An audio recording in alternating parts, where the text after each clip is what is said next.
Good morning, Cedar Springs. I want to welcome you to our message for the week.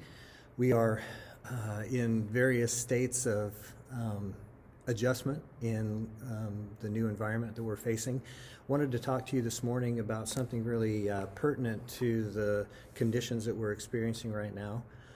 Obviously, the state of Washington and the whole world, in fact, is just going through a bunch of changes, and it might be hard for us to adjust to as a people, as a people of God. And wanted to encourage you, and hopefully that will happen in what we're going to be talking about this morning. The virus is continuing to spread. Greater conditions of lockdown are happening. Just last night, as we're filming this, last night California has determined to go to shelter-in-place orders for the whole state. There's a lot of economic disruption. There are a lot of people who are fearful. You might be one of them. Fearful of your employment and personal finances, fearful for your basic provisions, fearful about your family members' health and well-being. There's just a constant state of upheaval that we're experiencing, and when it comes to adjusting, it may be difficult for us. Just when it seems that we've adjusted to the new norm, a new norm experience or emerges as we start watching the news. Something else will come up. Everything is changing on a daily basis. Hard to keep up with all of that. It's difficult to keep our minds wrapped around the state of the world we've grown up in and we're accustomed to. It's just a really difficult time for all of us, and I wanted to bring some encouragement to all of you in this kind of upheaval. We're going to be talking about various concepts around this whole thought of just having stability in times of upheaval and times of change, learning to more and more lean on the solid rock that Jesus is for us. The church is no stranger to trouble. Throughout history, the church has gone through all kinds of upheaval, and there have been roadblocks and distractions that would hit us from all kinds of different avenues and all kinds of different angles. But in the end, what we've seen is those struggles and those roadblocks have really created a sense of strength that we really didn't have beforehand. We can see this as a time of fear and anxiety, or we can see this as a time of opportunity for the church. And I really choose to see that as a time of opportunity for us. Here in Graham, we believe that God is doing something significant, that this is not an accident or a random act that we're not familiar with, that God is doing something really significant to create opportunities for the church to grow, to be strengthened, to cause his people to also grow and be strengthened, to help us to become the disciples that he has called us to be. The church has always emerged stronger from these kinds of times, and our times of testing are not intended to hurt or harm us in any way, but they're intended to grow us closer to the gospel and to the kingdom cause that he has really developed us, or is developing us to be a part of. So as an individual, what we can see in this kind of time is it really exposes us for where we are. It exposes our hearts in the different facets of our life. We get to experience, who am I really trusting in? Where is my confidence? How the church fares collectively really is a function of how each individual church member deals with this kind of time. So there's a direct correlation to where our confidence lies in that. In Matthew chapter 7, verse 24, Jesus said, "Everyone then who hears these words of mine and does them will be like a wise man who built his house on the rock. The rain fell and the floods came and the winds blew and beat on that house, but it did not fall because it had been founded on the rock. And everyone who hears these words of mine and does not do them will be like the foolish man who built his house on the sand. And the rain fell, and the floods came, and the winds blew and beat against that house, and it fell, and great was the fall of it. We can, and we probably have, built our lives on and have our confidence in all kinds of different things. It's not an indictment, it's just a reality that most of us have, at some point in time and to varying degrees, have put our confidence in certain things, certain attributes, certain characteristics that we have, or things around us that have given us some comfort in that. It could be a sense of power or control in certain situations. It could be confidence in our position or our status. It could be in our careers. It could be in our wealth and in our possessions. It could be just in ourselves, in our own abilities and our capabilities, our intellect, our accomplishments. All of these things are temptations for us to trust in, to have confidence in. But the unrest we feel in our hearts in this particular time could be an indicator of where our confidence lies. If you find yourselves getting upset about your financial condition, maybe your confidence lies too strongly in that financial position. If you see that your role is diminished or your status has been in decline as a result, maybe you're resting too much in that. If you have a sense of insecurity around your the things that you've stored up, thinking you don't have enough, and you're tending to hoard or want to be fearful about not having enough, maybe your confidence is in the storehouse that you have built up. So we see that this idea of being shaken has a lot to do with where our confidence really rests. Jesus said that if we put our confidence in the things that he has spoken, in who God is and who he is, and how the gospel has affected us and changed us, then he says that when trouble comes, we won't be shaken. When trouble comes, we won't have this tendency to fall apart. And so the hope is in being a Christ follower, that our hope really is in the gospel, that our hope is in God, that we know who God is, and that we understand the strength that he is, and the steadfastness that he provides, and the faithfulness that he acts in.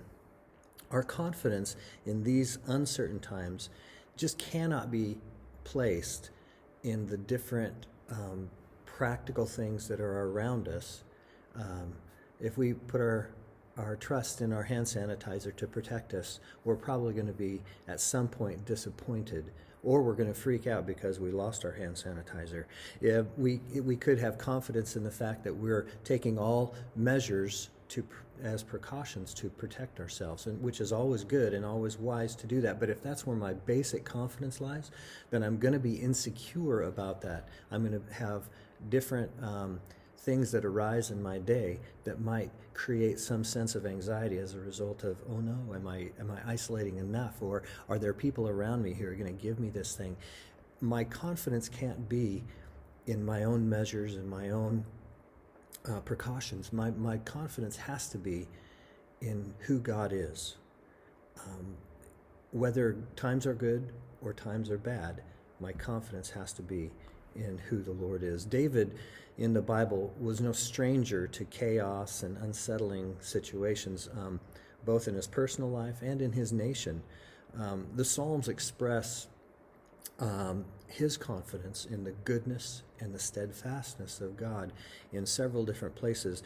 In Psalm 62, 5, he writes, "For God alone, O my soul, wait in silence. For my hope is from him. He only is my rock and my salvation, my fortress. I shall not be shaken. On God rests my salvation and my glory, my mighty rock, my refuge is God. Trust in him at all times, O people. Pour out your heart before him. God is a refuge for us." This was his perspective, that God is the refuge, that God is the ultimate shelter for him and as well for us. And this is an attitude that we can adopt as well, that God alone is the one who can provide that sense of security that we need in these kinds of times. Again, in Psalm 27, he writes, "The Lord is my light and my salvation. Whom shall I fear? The Lord is the stronghold of my life. Of whom shall I be afraid? When evildoers assail me to eat up my flesh, my adversaries and foes, it is they who stumble and fall. Though an army encamp against me, my heart shall not fear. Though war arise against me, I will be confident."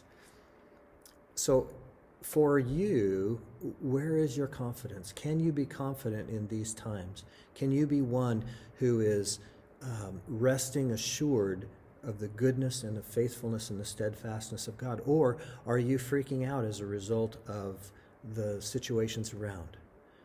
What kind of actions are coming out of the mindset that you have or the thoughts that you have? What kind of thoughts do you wake up to in the morning? What kind of thoughts do you go to bed with at night? Are you resting assured? Are you confident that God is who he says he is? That he is your rock and your strong tower. He is your shelter and your refuge. Psalm 46 says it this way, that God is our refuge and strength, a very present help in trouble.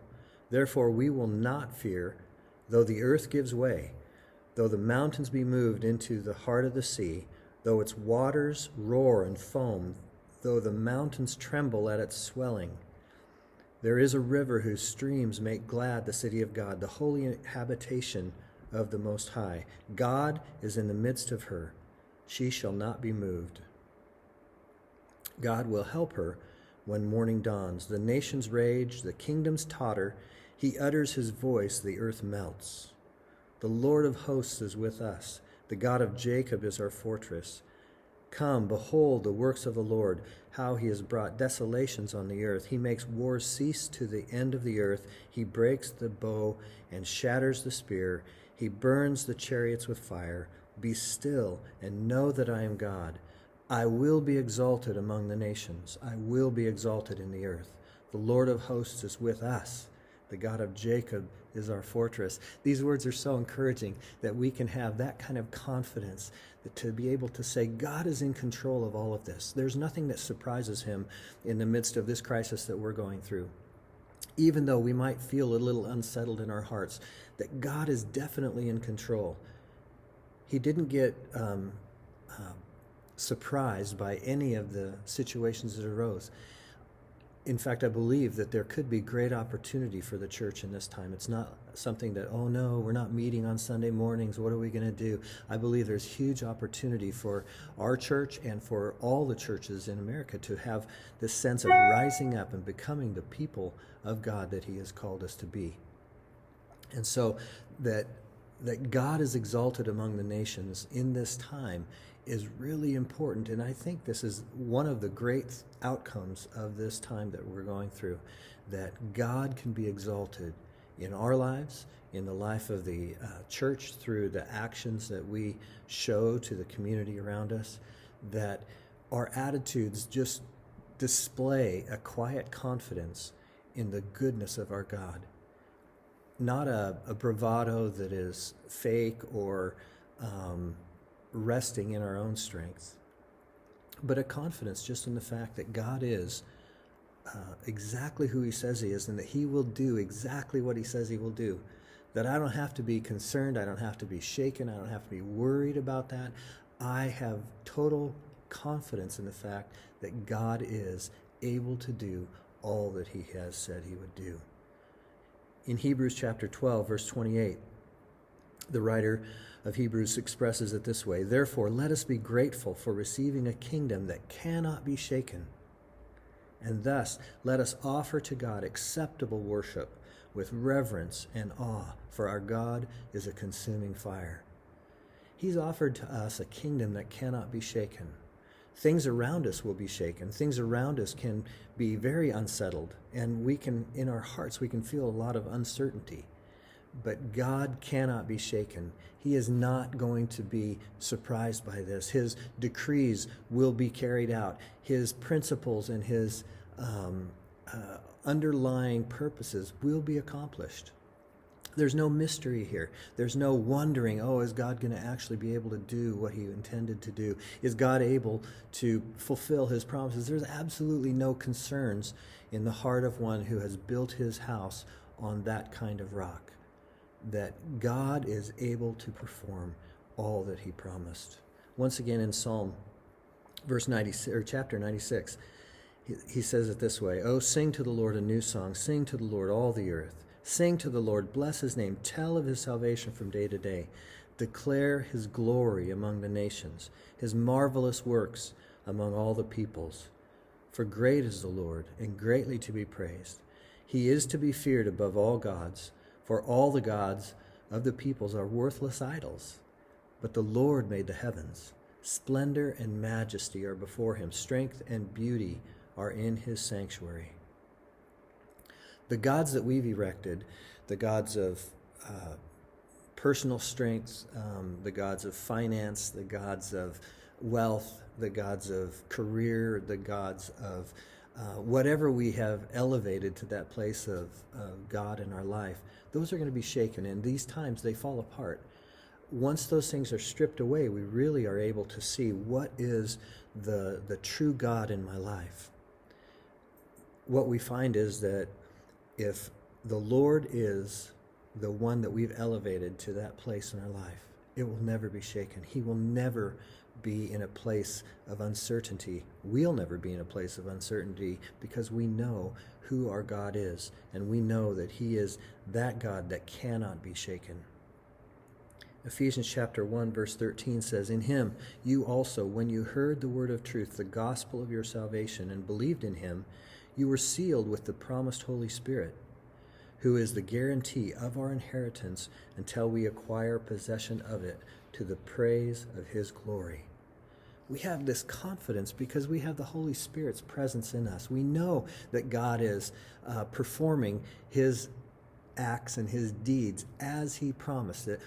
We have this promised Holy Spirit in us, and we're obtaining our inheritance as time goes through. And as we move through this crisis, as we find our security and rest in him, we'll be able to more and more identify what is the true inheritance that I'm after here. What am I really longing for in my life? So this is a great time of purging. It's a time of burning up of the temporal in our lives and really refocusing us onto the eternal. His confidence and the confidence we have in him is an empowering force in our life. Rather than freaking out or yielding to some bunker mentality where we're hunkering down and not allowing anything else to permeate or penetrate into our lives, we can live a quiet and stable and peace-filled life because of the confidence that we have in God, that he is good, that he's in control, that he is worthy of all of my trust. I don't have to live in that kind of an anxiety-filled life anymore. I can live in a place of peace and in a place of rest. We can be a people who demonstrate this confidence in all our communication with everybody else around us, whatever type of communication you're doing these days. We can be a people who have this confidence expressed in everything we say, in every realm of influence that we have. When people are going crazy with fear and anxiety, we can have this influence because we know who our God is. And we know that he's worthy of our confidence. We're not making this up. We're not working it up out of nothing, but we have experienced the goodness and kindness and stability of our God. And so we can express that in all of the ways that we communicate with folks. We cannot be shaken if our life is built on him. We can't be shaken. There's nothing too great that we can that can unsettle us from our confidence in God if our confidence is in him.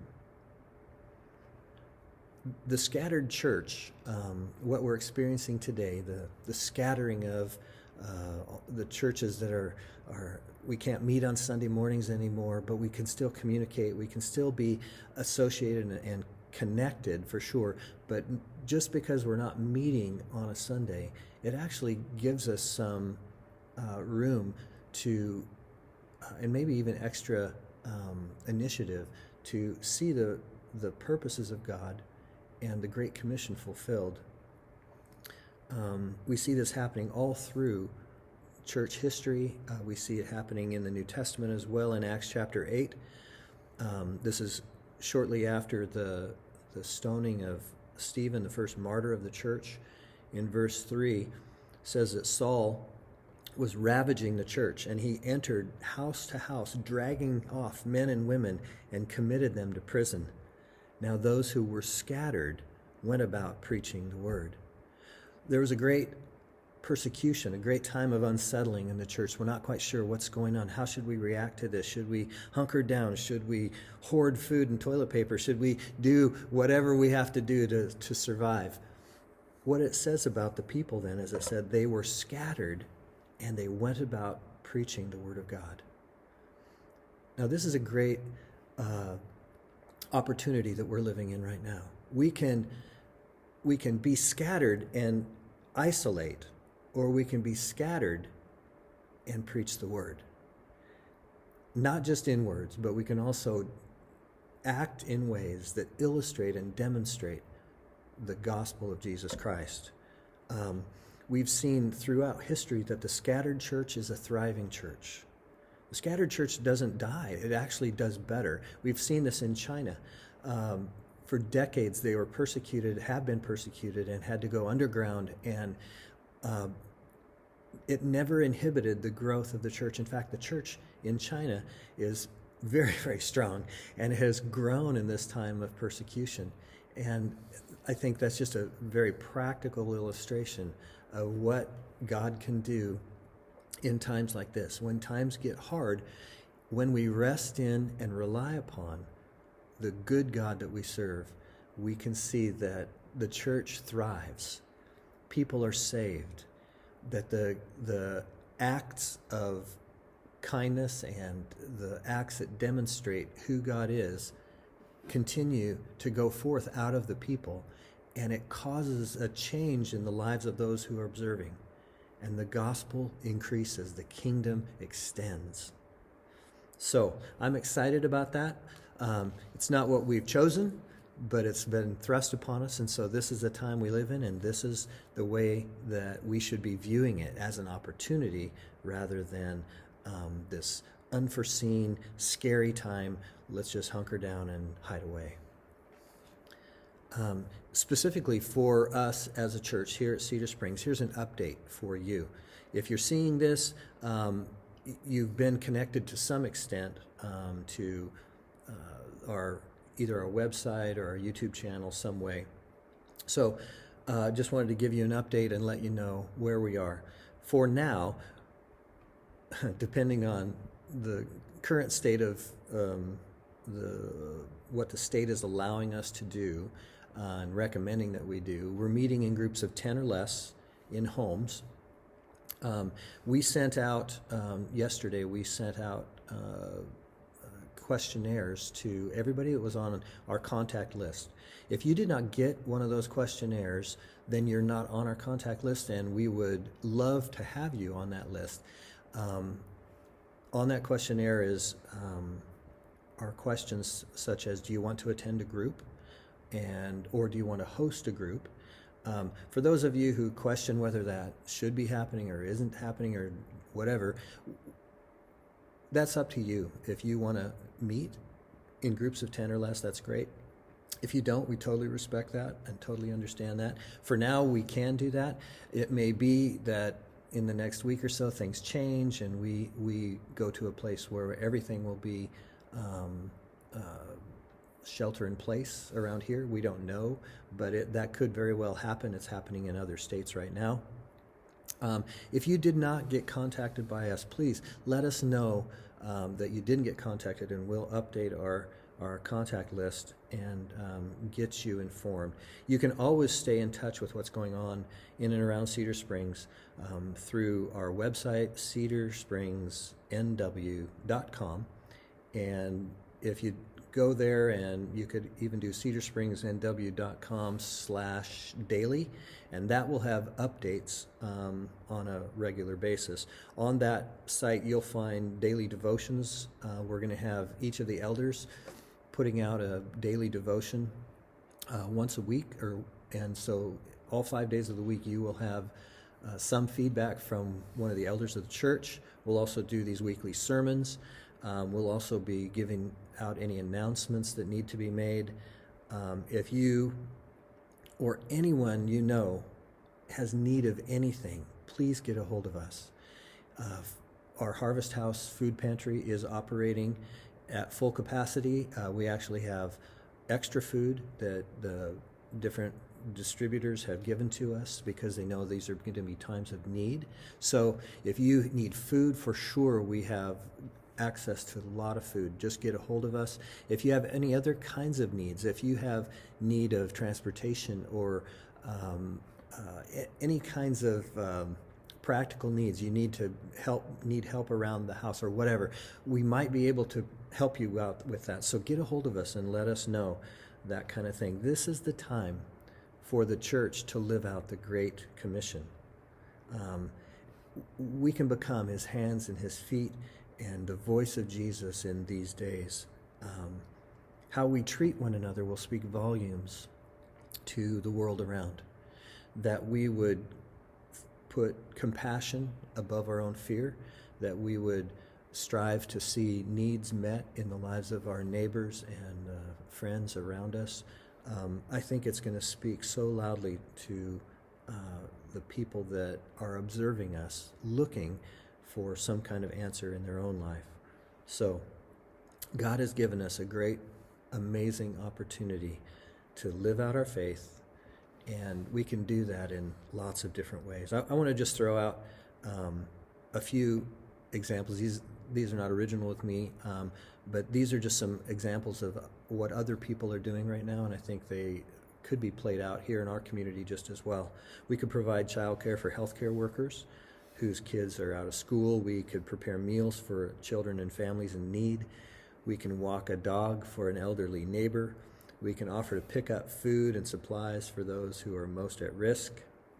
We can call and text regularly those in our neighborhoods just to check in, say, how you doing? I haven't seen you out and about. Are you okay? We can offer words of hope for those dealing with anxiety and depression. We can support local businesses through ordering out as you are able. When you have to go shopping, inquire with workers as to how they are and tell them you'll be praying for their safety. Once this season has passed, and it will pass, we're going to have a great celebration, and we're going to be able to give great thanks to God. That we'll be able to do events and things here once this thing is passed and just honor God with this thing. Honor God for his faithfulness and his steadfastness to us as his people. This time of opportunity, though, cannot be missed. We need to step up as the church and do that. My prayer is that this would be a time when the uncertainty and the discomfort of this season makes us catalysts for creative and effective means to reach others. May this be a time when we show those around us that we really care about them, and those who are most vulnerable in our communities will be taken care of well. So I hope this has been encouraging to you. I hope and pray for the very best for you and your family. We're praying for your health. We're praying for your mental health and welfare as well. We want to see you thrive in this time. And again, if you have any needs or anything like that, please get a hold of us, and we will try to do whatever we can do to take care of that. Okay? God bless you guys. Have a great week in Jesus. Amen.